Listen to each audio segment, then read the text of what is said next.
everyone. Welcome to another episode of Elation's Communications video series on inclusive communication. You can visit elationcommunications.com to learn more about this initiative. I'm very excited to discuss our topic today, which is inclusive communication and website management. We have an expert on website management that's joining us today to discuss this topic. I'm very excited to welcome Joy Duling. She is the founder and CEO of the Joy of Membership. Welcome, Joy. Hey, Jerica, it's so great to be here. So glad to have you here. Joy has been working with leaders of associations, trade groups, and nonprofits since 2005. She has also walked the same journey, serving for nearly 10 years as the executive director of a membership based nonprofit, which she helped launch from scratch and led to annual revenues of more than $1 million exclusively from membership contributions. Joy has been widely recognized as a speaker, an online educator, and a trusted advisor, twice winning the Unsung Hero Award. Congratulations! And that award came from the National Association of Women Business Owners, Central Illinois chapter. Joy holds a bachelor's degree in psychology and a master's degree in social work with specialization in policy planning and administration. She has extensive experience in strategic planning, team facilitation, change management, and association operations. So I'm so glad to have Joy here. She's also a partner of Elation Communications. It's been a pleasure working with Joy over the last few months. So welcome, Joy. Why don't you tell us a little bit more about yourself?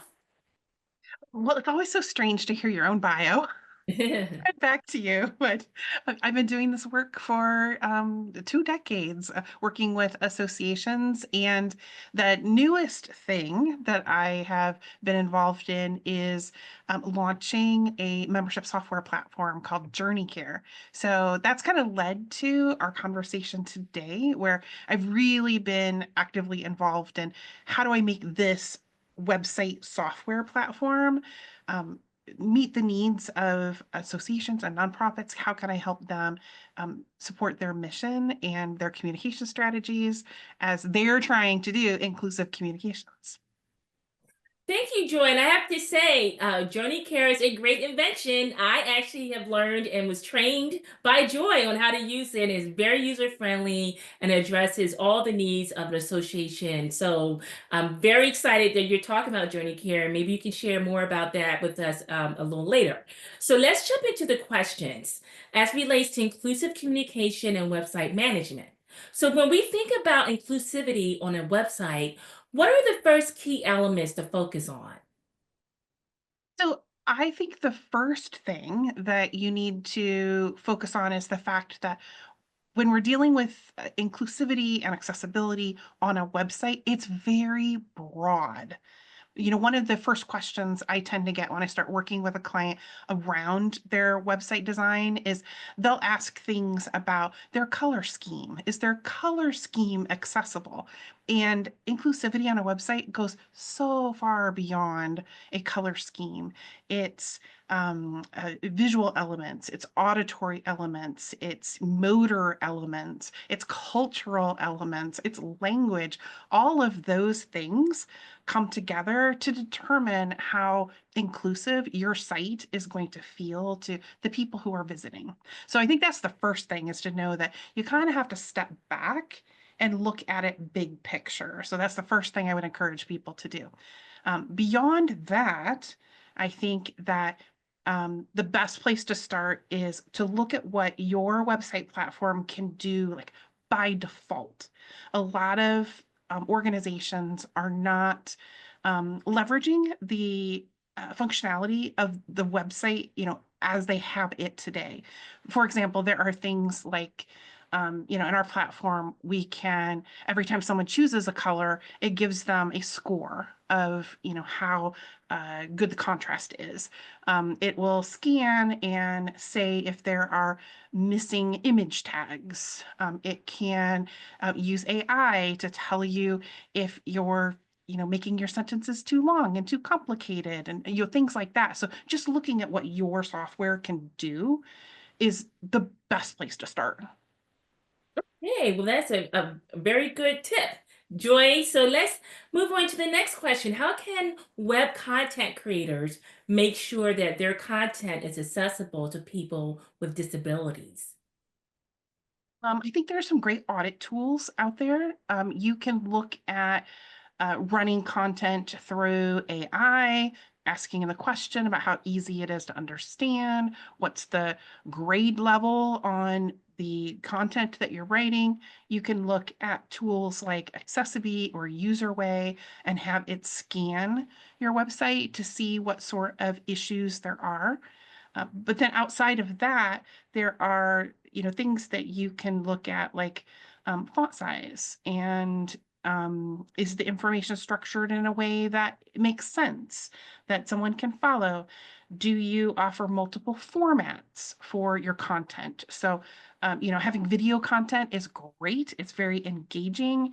But if there's a hearing impaired person who is trying to engage your content and you only offer a video, they can't hear that content unless there's a transcript or something like that. So starting to look at, what you have out there and whether just from a very basic standpoint, who can consume that content and who would find it very difficult to consume your content.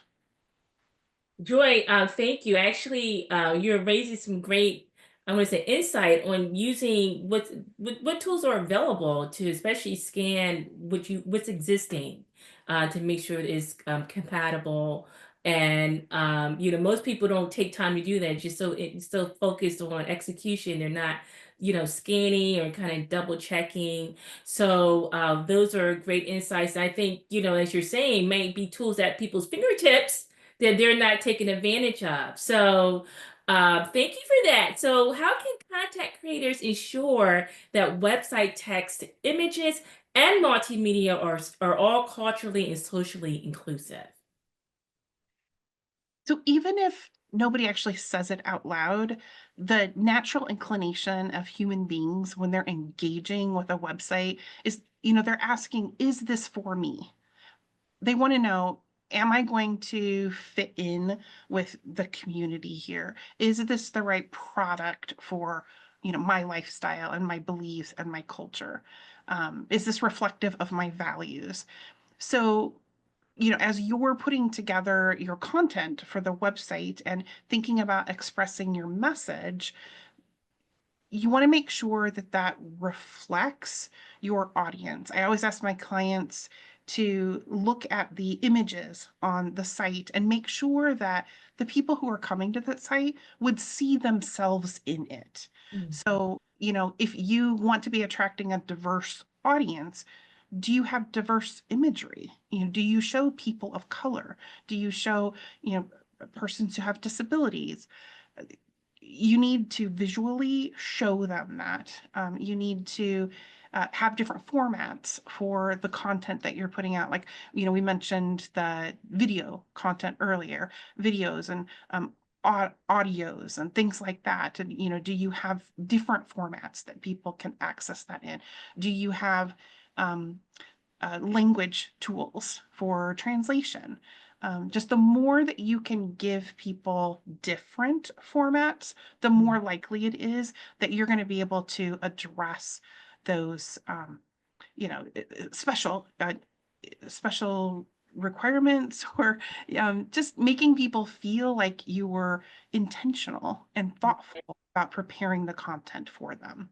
Does that make sense? It does, Joy. And I have to say, of all my years of working communications, it wasn't until recent that I learned about the website content accessibility guidelines, WCAG. And it was an eye opener. All these years, I thought I was, doing things that are compliant. And you'd be surprised how there's many things we just don't think about, And so it's like you're saying, being intentional, and being more aware of what the needs are of a wide audience. And, so I actually, if you, I actually encourage the viewers to look up WCAG. That also is a good resource to help implement all the great tips Joy is sharing today. Okay, so let's move on to, can you speak to the importance of having multilingual content on websites, especially in a globalized market? So, just out of curiosity, I went and I looked at a couple of my clients. I pulled their statistics and looked at where their visitors were coming from. And great example was I had an American association, it's an industry association. They serve a national audience, US based audience, and they do not specifically try to attract an international audience. In this past week, the last 7 days, they had about 3,400 unique visitors to their site from 30 different countries. Wow. I thought that was just a great example of how, even if you're not necessarily trying to attract a global audience, people find you and you are able to attract a broader audience than you probably even expect. So I think having your content available in multiple languages, making sure that your content is culturally sensitive, planning to have your content be available to people who have diverse internet capabilities, speed of internet, things like that, that all plays a factor on how inclusive your content is going to be. Thank you, Joy. And it is called the World Wide Web. So That is true.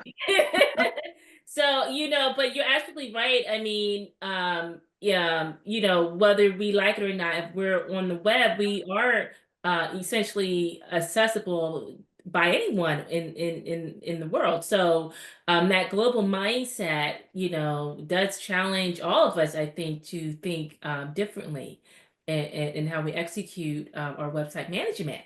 So thank you for that. That's a great story. So thank you for bringing those data points today. How do analytics and metrics help organizations track how inclusive their website content is, and what tools or methods do you recommend for this? Well, you probably already have some tools available in your existing platform. If you're using things like Google Analytics, or if your website platform does any sort of traffic monitoring. So I think starting to look at things like that, where is your traffic coming from? What pages are most popular? How long are people staying? Those can start to tell you if people are able to consume your content, because if they can't, they're going to leave very quickly. So some of those metrics, even though they're basic, will be very helpful. The truth is that most assistive technology is browser based. So you're not going to know who's trying to visit your website and they're using assistive technology. It's all just going to kind of blended into your visitor stats. So you're really dependent on just building your site on best practices and using like scanning tools that can tell you whether your site is accessible or not, that can highlight any issues that you have. You really have to depend on those to find the technical problems, because you may not necessarily see those in your data per se. Mhm, mhm. All right. Well, you gave us great things to look out for. So we're coming to the end of the interview, and there's so much change happening in our world, like overnight. And I think it will be good to talk about, the advice you would give to companies who are looking to improve the inclusivity of their website content. What piece of advice would you give them if they're trying to focus on that, especially in context of, a lot of what's going on kind of removing inclusivity out of the workplace, for those organizations who wanted to demonstrate their commitment to it? How can the website be a good platform to uphold that value?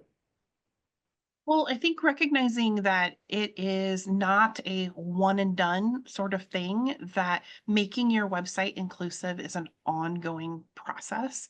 It's something that you build into your growth strategy and you look at, what where the problems are, how you can iron them out, where you might be able to try new things. You're not going to accomplish everything overnight, but you slowly and surely kind of attack those problems that pop up and do things like transitioning your video content over to transcripts, your audio content over to transcripts. Just continuously doing things like that can go a long way. Mhm, mhm. Okay, Joy. Well, thanks so much for all these great insights today. So, tell us a little bit more about Journey Care and how it is set up to address a lot of the areas that we discussed today. Sure, sure. Um, so I started working on it about 3 years ago, and it was really intended to just be a tool that I used with my clients to help them do communications with their members and the people that they wanted to attract to members. I'm not a techie by nature, as you said in my bio. Come from social work, psychology background, but I just worked with associations for a long time. So, helping them create better member experiences was something that was really important and that we tried to build into the platform. And it's been a labor of love. Mhm. Enjoyed every minute of it over the last 3 years. And it has definitely taught me a lot of lessons about what can be possible and what a continuous path of improvement we have here to just keep marching forward on. Okay, so how can viewers learn more about Journey Care? The website is journeycare.app. It's .app.app, and the website is there. I'm happy to have a conversation with anyone if they are interested in learning more. The other thing I'm happy to offer people is I have scanning tools for accessibility. So if you're curious how your current website is doing, I'm happy to offer to run a free scan for an organization. No obligation in any way, but just something to educate yourself on, what the current state is and where there might be opportunities for improvement.